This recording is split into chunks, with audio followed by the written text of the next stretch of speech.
Hi guys, Maria from Travelries here.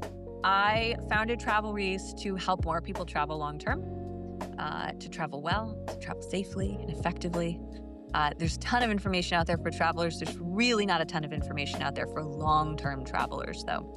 And I had a pretty life-changing adult gap year, so I want to set you up for success for your adult gap year or your travel sabbatical. So we're launching on YouTube with 30 days of 30 travel tips to set you up for success, and we are at day 29.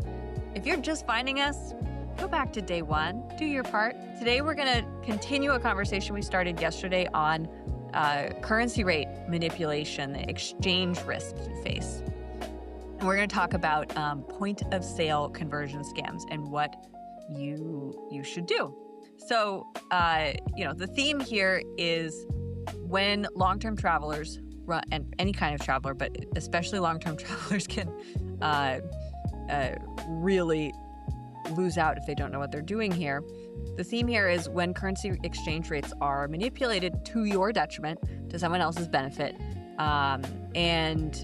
We talked yesterday about how that comes up with ATMs. Today, we're going to talk about it with point-of-sale machines. So, you pay at a restaurant, they bring over that little machine where you scan your credit card.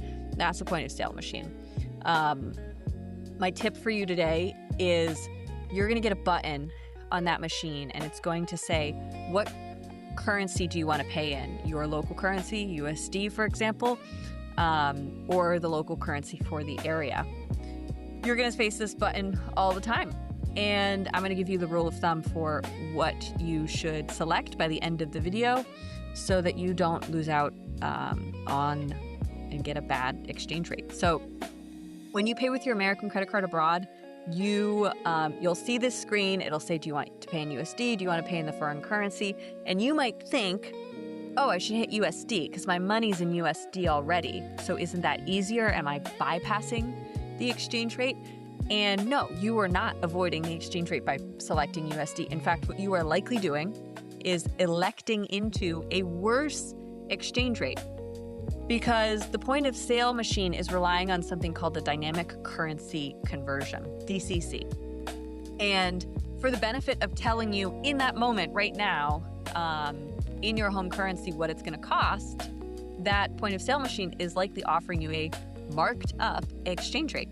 So if you're a long-term traveler and you are paying this way all the time, this can cost you a ton of money.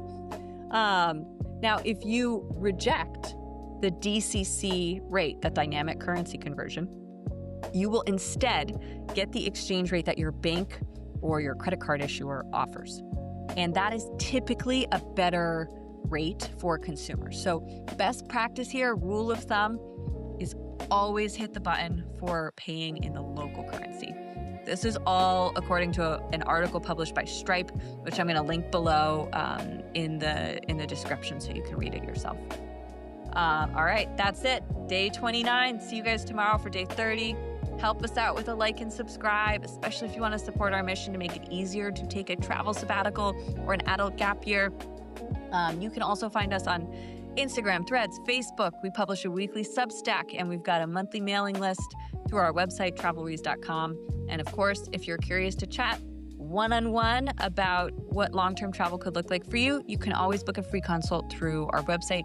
We'll see if you can help you out. See you guys tomorrow for the last tip in our series.